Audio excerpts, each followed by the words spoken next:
Hey folks, welcome back to Mark Kelly Farm. It's that time again. Tis the season to make our Christmas candy. If you've seen our candy video from last year, it was very popular, but we had a lot of questions and a lot of comments on those that we'd like to address this year when we do our Christmas candy. So that's what we're going to do. You're going to see some of your old favorite recipes, and you're going to see a couple new ones this year. So let's not dilly-dally. I got the Christmas music going. We got the coffee pot on. We're ready to get this done. Brandy over here is snug as a bug in a rug. She's got her little blankie. So without further ado, let's get on it.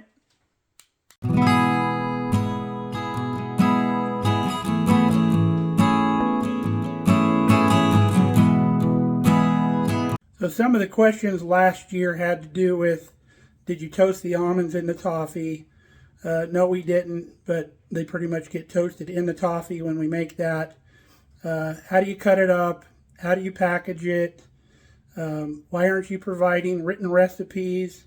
So we're going to try to address all that this year and make a better video for you. So stick around and we'll get all this done. Our first recipe is what we call peanut butter cup bars. So if you're fans of Reese's peanut butter cup, you'll probably like these. So we have a 10 by 15 Pyrex pan here. It's the next size up from the 9 by 13, I believe that was the next size. And I picked this size because our pre-cut parchment fits in it really well, covers the whole bottom and comes up the sides a little bit. So inside of it, we have 16 whole graham crackers. You know what a whole graham cracker's got, like the 4 crackers segmented. You want the whole graham cracker, 16 of them. And just smash them up. They don't have to be perfect. You can see I haven't made dust out of them or anything. And then to that, we're going to do 2 cubes of melted butter. And you're just going to dump it around in here. It doesn't need to be perfect. It doesn't have to be mixed. You just want to make sure you kind of evenly disperse it in the pan. Now the next thing that we're going to add is a bag of milk chocolate chips. And then we're just going to scatter those around in here evenly. Now our next thing is a whole bag of Reese's peanut butter chips.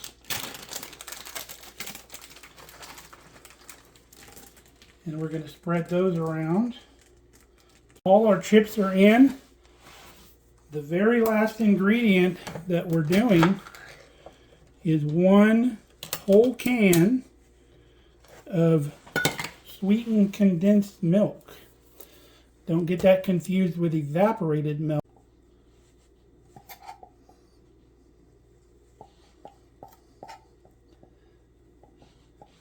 You can see with all the sweet items we put into this pan, that's why we didn't add any sweetener to those graham crackers. And those graham crackers are just going to kind of give us a base. So when we cut these up, they'll have a little bit of structure on the bottom.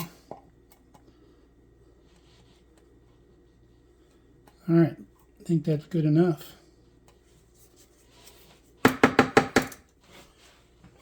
So now this goes into a 350 degree oven for 20 minutes. Just came out of the oven after 20 minutes. This is going to cool down to room temperature, and our room temperature here at the house is about 63 degrees. So it'll set up real nice. So moving on, the next thing we do while we have the oven on is we're going to roast some almonds. So we've got a single layer of almonds on our half sheet pan. They're going to roast 325 for 15 minutes.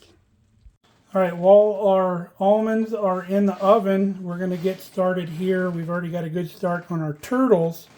So what we've got is some of these small pretzels. If you remember last year we used a holiday pretzel that's shaped like a Christmas tree. Doesn't matter as long as they're small. And then on top of your pretzels, you put some Rolos.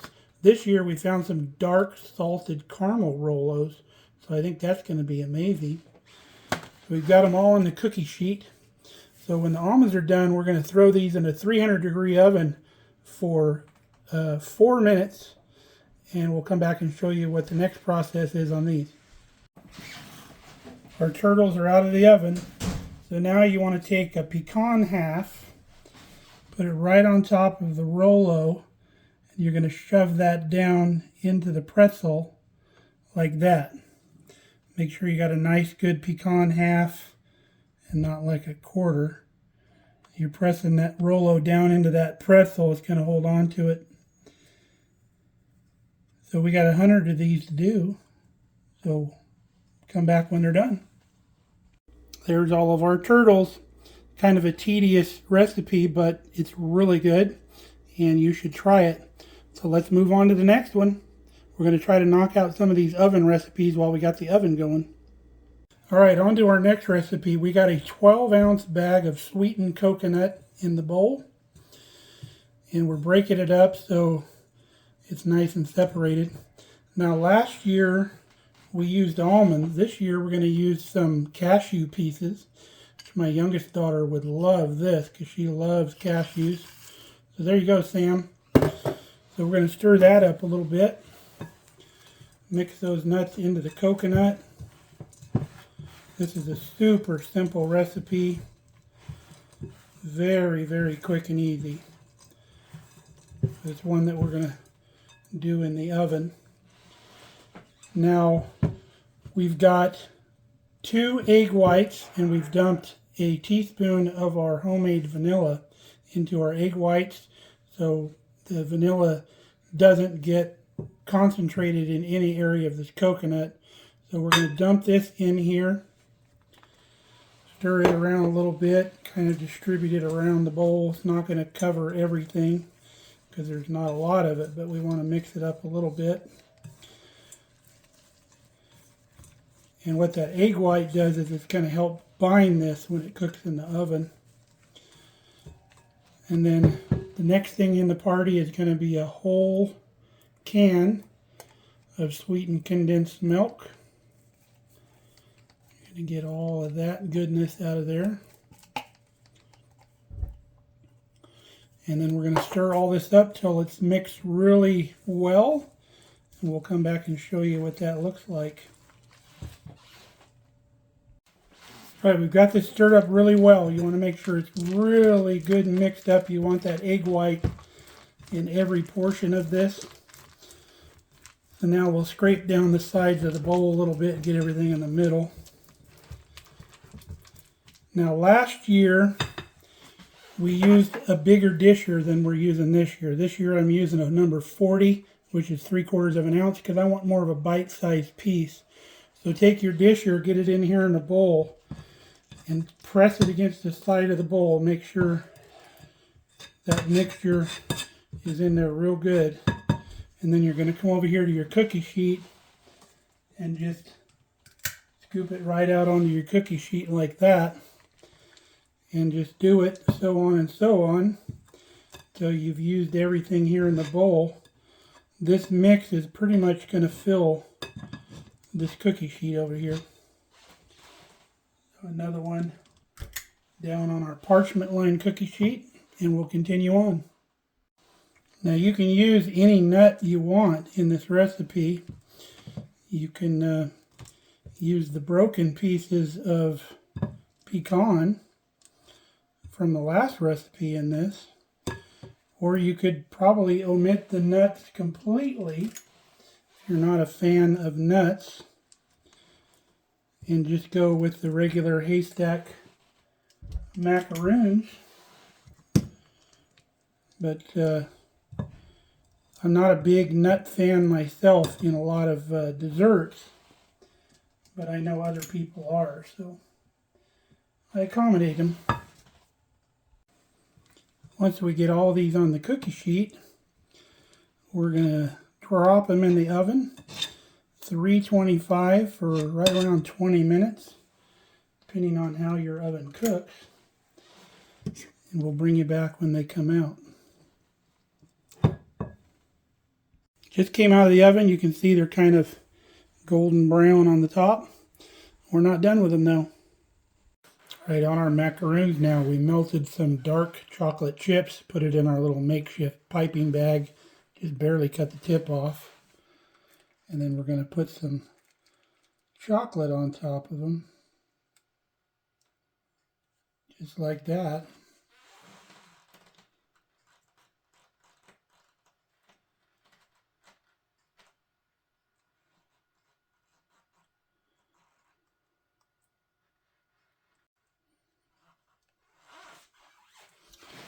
All right, there they are.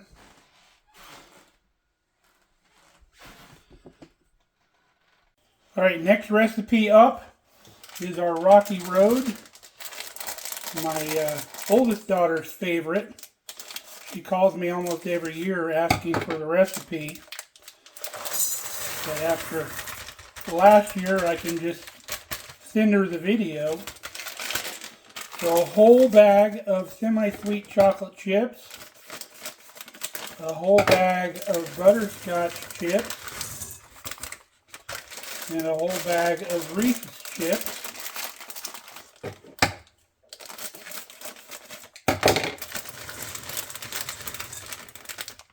Then we're going to stir that up. Now the reason we're stirring this up is so it's kind of pre-mixed. When it melts, it'll already kind of have an even distribution of all the different flavors of chips. Those were the little itty bitty mini semi-sweet chips, but it doesn't matter as long as the weight is the same on the bag. So now this is going to go in the microwave for 3 minutes on high. Alright, we're done in the microwave. So now we're going to take our little spatula. You can see how we're all melty in there now. We're going to stir this up until it becomes an even color all the way through.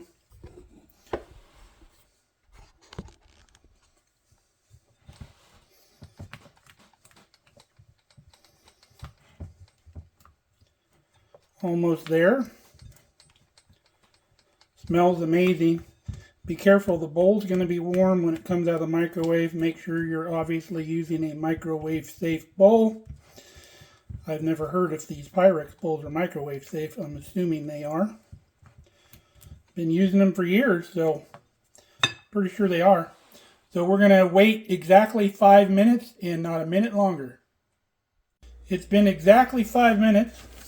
The reason we wait, we let this cool off a little bit so we don't melt our marshmallows. We put in a whole bag, a 10-ounce bag of marshmallows. I'm sure they used to be 12.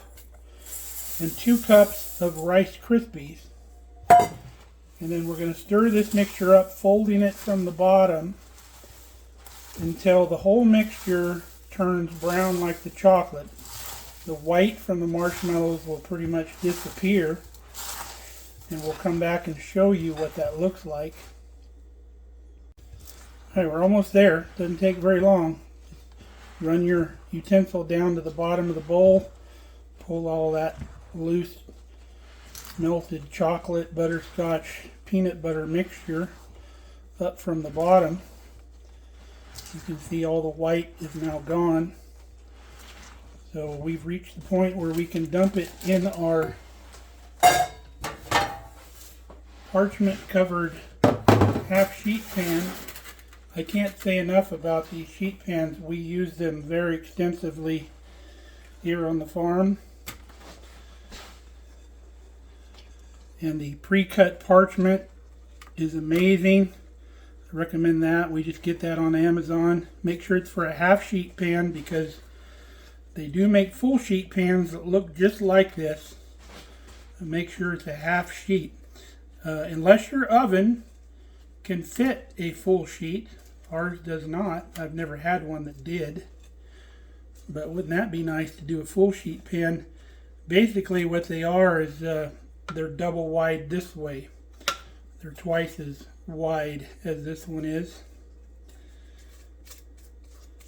But the pre-cut parchment, I cannot preach enough about that. It's amazing. Very handy. We use a lot of it, as you can see. So when you're dumping this out on the pan, you kind of make a loose rectangle like we did here. Let me bring you out a little bit. So form this into a loose rectangle. You got to kind of hold the other side of the parchment to do that. And this stuff starts setting up. It's not real quick, but it gets harder to spread the longer it sits. So get her done. So just make a rough rectangle. You want to make sure it stays on the parchment if you can. That way it comes right off of the pan. Pull our parchment back down.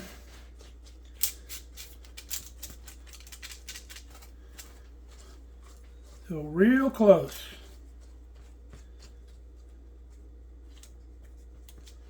So let's show you what we're going to do next.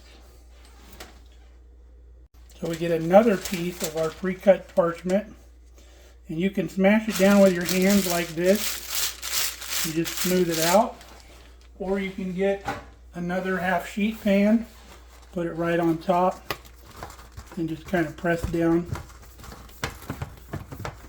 Just kind of want an even layer all the way across, so it's all the same thickness when you cut it up. So this is done. Needs to cool off to room temperature. So it's getting late and I need to get some dinner, so we're going to take this up again in the morning. Be right back. Hey folks, good morning. We are back. So we're going to start clearing off some of our cookie sheets, so we'll start portioning up some of this stuff we've got already made so we can continue on and make more. So we pulled the parchment off the top of our rocky road, and I like to use this knife here that I have. And we just go down through here, and I make like bite-sized pieces, like 1-inch size pieces, and I just go down through the mix like this. So 1 inch, and then we'll do that all the way across, and then we'll come back through and do the same thing, and then we'll have little 1-inch squares. We'll show you what that looks like.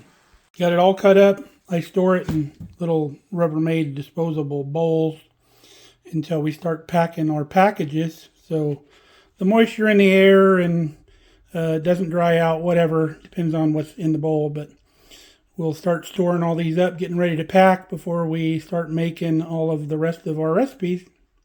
We cut our Reese's peanut butter squares. Well, actually, that's what we call them, but we cut those the same way as we did the rocky road. So we'll get these covered up. All right, next item, we got microwave safe bowl. We put 1 bag of milk chocolate chips, and we're going in the microwave. We're going to go 30 seconds at a time, stirring in between till this becomes melted. Usually takes about 1.5 minutes. Got our chocolate melted, so now we're going to dump in a 12-ounce can of roasted and salted peanuts. Don't get the dry roasted ones that got the weird texture. Get like these. They're like cocktail peanuts or something like that. I think, yeah, those are cocktail peanuts. They're going to stir all this up. We got them all mixed up. Remember last year we did almond clusters. This year we're doing peanut clusters. And I think last year we used semi-sweet chocolate for the almond clusters. And we're using milk chocolate this year. So get about that many, and you drop them on your parchment lined cookie sheet. And that's as easy as it gets there, folks. You can't get no easier than that. So we're going to continue and fill this whole cookie sheet, and then these will cool to room temperature and re-harden. That chocolate will set, and these will pop right off of this parchment lined cookie sheet. Kelly is downstairs. She's actually making some handmade cards for work. Tell you what a rock star wife I have. She's a nurse, works at one of our small town clinics here in Nebraska, and she noticed that when patients would die, the hospital wasn't sending out any cards or anything like that, or the clinic wasn't. And being in a small town here in Nebraska, you're treating these people for a long time and you get to know them. And then when a patient dies like that, used to be the only thing you'd get from the hospital is the bill. But Kelly hand makes sympathy cards, so they have them on hand there at the clinic to send out to the families if they have a loved one that passes. So that's why I love my wife. Very considerate like that. She's very crafty. Now our kitchen's going to be going crazy the next few days because right in the middle of doing all of our Christmas candy, we have a bake sale that we are helping with for the local high school. My cousin's kids go to school there. So Kelly and I both will be making baked goods for that. So we're going to be pretty busy. Got all of our nut clusters down. We did 2 batches that made 2.5 sheets of these. And then while the chocolate was still melted, I came through with some Christmas sprinkles and put those on top. Some people call these Rudolph poop, but we're a family channel, so we won't say that. I think it looks more like bear scat, so that'd be a funny name for them. Call them bear scat clusters. All right, the next recipe is one that my mom made every year for her holiday party. My mom and dad used to throw a Christmas party every year. It was the highlight of my year. I love that party. But she always made these for her party, so this brings back a lot of good memories for me. So what we're making is candied walnuts. So into this goes 2 cups of walnut halves, 1 large egg white, 1/3 cup of brown sugar, 1 teaspoon vanilla extract. Now if you like cinnamon, you could put 1/4 teaspoon of cinnamon in the mix also. We've tripled the recipe up. So we're going to mix all this stuff up and we'll show you what to do next. You throw all those ingredients in a bowl and then just fold it all together till it's well combined. And then what you're going to do is you're going to spread it out on 1 layer on a cookie sheet. We're probably going to have to use a couple. We've got our oven already preheated at 350 degrees. And once we put them in the oven, it takes 8 to 10 minutes. And then we're going to pull them out. All right, we got 2 cookie sheets worth. You want to spread them out to where they're almost not touching. And that'll make your life a lot easier later when you try to take them apart. So we're going to put these in the oven for 8 to 10 minutes. And then when we bring them out, we'll put the trays elevated on the coulis so they'll cool. And then once these are room temperature, you pick them all up and you're good to go. Now because we have 2 cookie sheets in the oven, we're going to go 5 minutes. We'll swap them top to bottom and we'll do another 5 minutes. Once your nuts come out of the oven, you want to give them a quick stir. You'll see where the liquid is kind of bubbled up on the cookie sheet. So you want to stir all that together to get all that to coat on the nuts and then spread them back out. And then we'll go to room temperature with these. Okay, folks, we're down to our final recipe, which happens to be my absolute favorite. It's the English toffee. So let's get that done. Remember those nuts we toasted? Now is when they come into play. I got them in our Ninja chopper here. We need to chop these nuts. We need some of them fine and some of them not so fine. And when they come out of the chopper, they're already that way. We just got to kind of separate them, and I'll show you how we do that. We ran our chopper for a little bit. So now what we're going to do is I use my spider for one I use for deep frying, and I pour them into my spider like this, and then I shake them around. The fine stuff goes through, and the more coarse stuff stays in it. And that's the way we want to separate it. We want to end up with a cup of fine chopped nuts and a 1/2 cup of the coarse.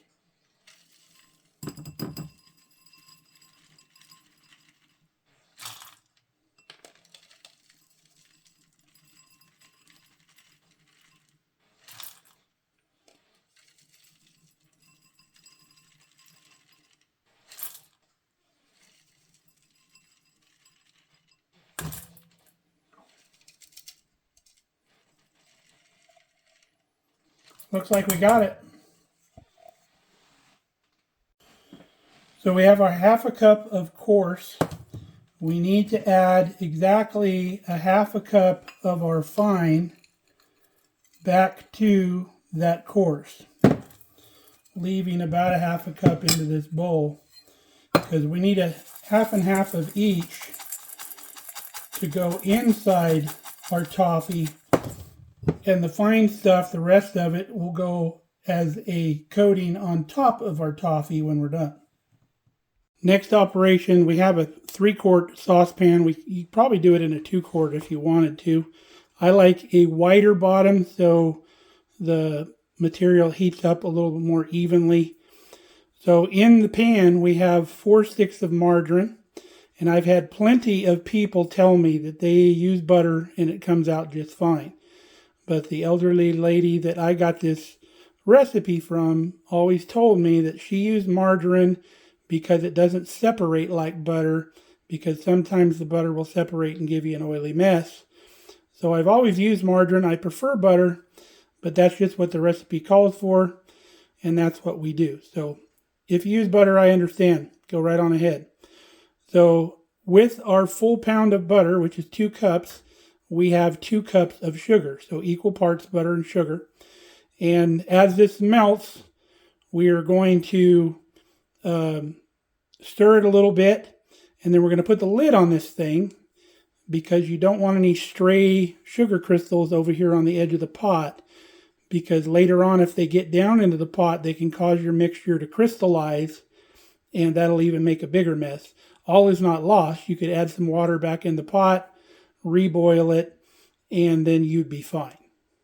Now, while we wait for all this to melt, we have our nuts that are going to go in the mix ready to go.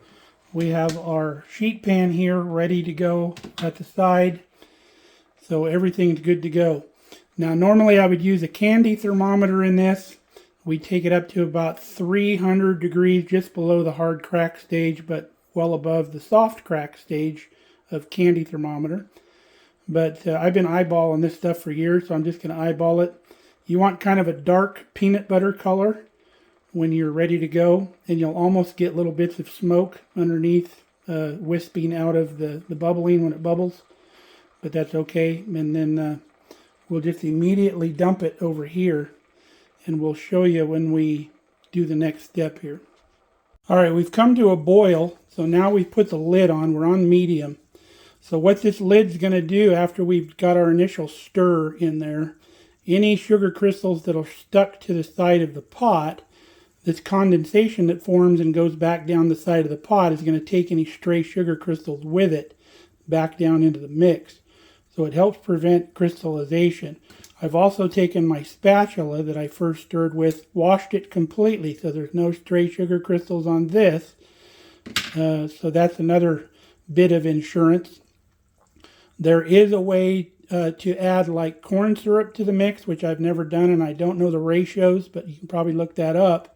Corn syrup, being a different kind of sugar, keeps the white sugar from crystallizing in the pot, but I'm sure you'd have to back off on the white sugar a little bit if you were going to add the corn syrup. But again, I'm not sure about that, but I'm sure the information is readily available. So we're going to let this simmer for about 5 minutes with the lid on, and then we're going to take the lid off and get her going. We've removed our lid now. You can see how the sugar bubbles is kind of stacking up on itself. So what this process is doing is we're cooking the moisture or the water out of the mix. So water boils at 212 degrees. This mixture won't get any hotter until some of that water's gone, and then the mixture is able to rise above that temperature and get up to like the 290 degrees to 300 that we want. So as this boils, we don't have to stir it. It kind of stirs itself. You can see it's rolling in the pot. So we won't start stirring it till right around towards the end, when it starts getting so thick that a lot of it sticks down in the bottom of the pot. And then we'll put our nuts in, and we'll keep stirring it until it looks like it needs to, and then we'll dump it in our pan. You see the mixture starting to get some color. We're going to go ahead and add our nuts to the mix. And this is where we want to start stirring. Get those incorporated. Now what we're doing, we have a make sure you're using a heat-proof spatula. We're just kind of keeping everything off the bottom because everything on the bottom is going to kind of want to burn. So those nuts are going to bring the temperature of the mix down a little bit. So we'll come back up to a boil here in a little bit. And I'll come back.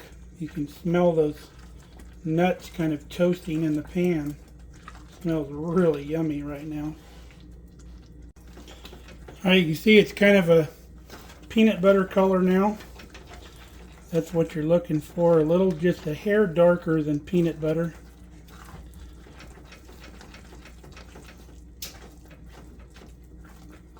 This mix is almost ready to dump.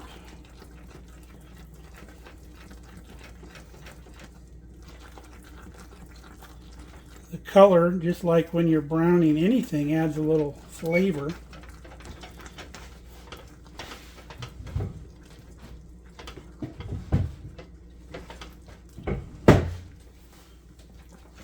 Handle's going to be hot, so I got a hot pad. I think we're there. We're just a little darker than peanut butter, so we're going to dump it in the pan. Kind of spread it out in the pan as you dump it, so it's easier to get it where it needs to go later, because this stuff sets up pretty quick. So now we're going to smooth this out in the pan. Try to get it to all four corners.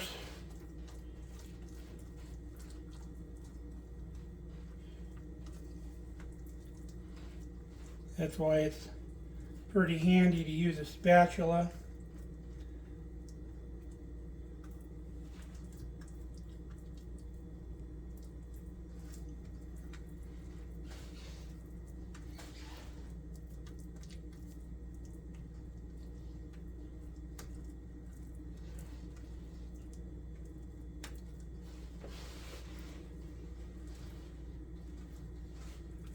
Any high spots you got, take them to the low areas.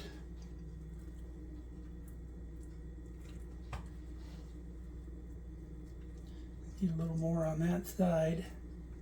Now this mix has got so much butter in it, or margarine, that you really don't have to worry about it sticking to the pan.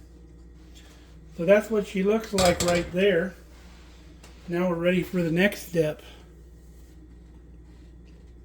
So while this mixture is still fairly warm, we want to spread a whole bag of semi-sweet chips all over this.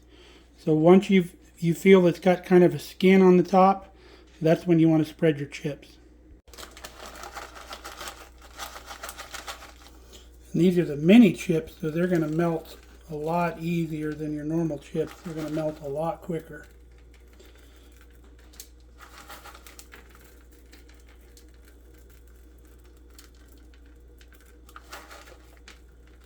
The hotter your mixture is, I don't mean to do, you need to do it right out of the pot, but the hotter your mixture is, the more chance your chocolate is going to stick to the surface. If you do it when it's too cold, when you break it up, the chocolate's going to kind of want to separate from the toffee. It'll pop off of there like it's not glued to it. So you want to get kind of a single layer of chips so they melt good. But with these little tiny ones, we shouldn't have any problem. And again, the size of the chip doesn't matter, as long as it's the right amount, like the 12 ounces, or the bags are getting smaller and smaller. These off-brands are still 12 ounces, but like the Nestle, they've gone down to, some of them, 10 ounces, trying to make money. So make sure you adjust your recipes accordingly, or buy a couple extra bags and weigh them, and then make sure you have 12 ounces when you need it. Alright, so you see the chocolate's got kind of the The dull color, and when it turns shiny is when it's melted.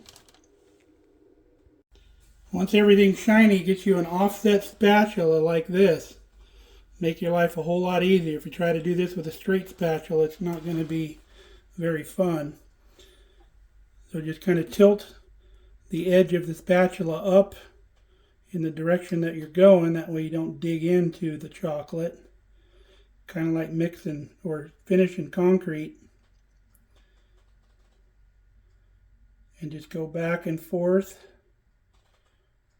evening that chocolate out. And then we're going to go another direction too. You can see once we get to the side there, we got to turn around, come this way to get that spatula down in the mix. So now we're going to change directions, go this way. That'll help even things out. If you need a little chocolate on the edge, make sure to take some with you. Like that. Our final step on this, just short of breaking it all up, is getting our fine chopped almonds, and we're going to dust the top with it. It's going to take about a half a cup. I usually have a little bit more just for insurance.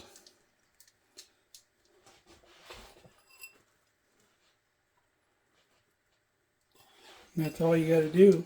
Get in all your corners.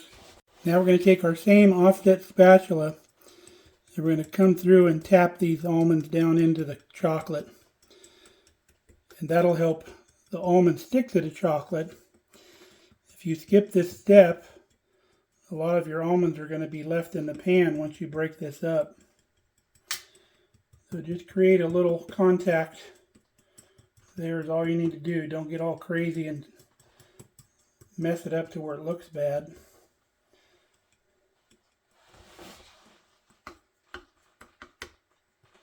Like that. Now this stuff's going to knock your socks off.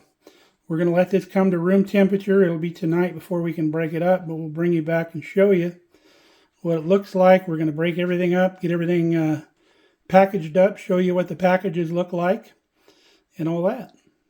Meanwhile, me and Brandy are going to go pack up and go to town and get some lunch at my favorite restaurant. And then we'll come back. All right, our toffee has reached room temperature and everything's set up. So let's show you how we break it up. We'll just come in here in the corner, kind of put the corner of this little metal spatula we got in here and just get it started. And then once it's started, we can kind of pick up on it and just keep breaking it. You can see how the whole sheet just separates, doesn't stick. So we're going to start breaking it all up and putting it in our container over here. All right, folks, we got all of our Christmas candy here. So we'll show you how we put it together. We get these little Christmas containers from Dollar General. They're only $1. And they have lids on them with a little Christmas theme. So this is how we pack it. Put a little bit of each candy in the container. We start around the outside and just work our way, and then we fill in the middle. You can see all that. Now they make different containers. You can get the metal tins as well. They have the nice round ones like this. And then the Christmas trees and the Santa Clauses. Those are the ones we used last year. But that's how we package them.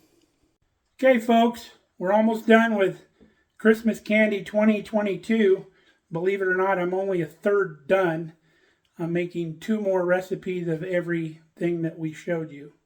So we got a lot more to do, but this will get me started. I'll get all this packaged up, and then I'll have places to put all the new candy when it's made.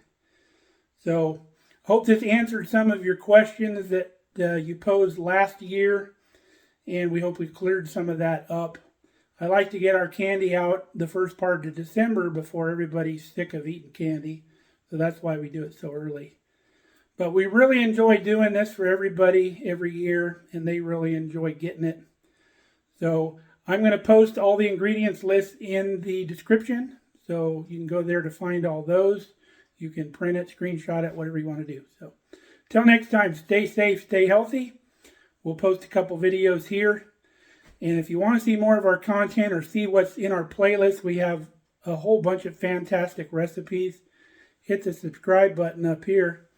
And then go to our channel, and we have lots and lots. We have a generation full of recipes in our playlist. So I hope you enjoy it. We'll see you guys next time.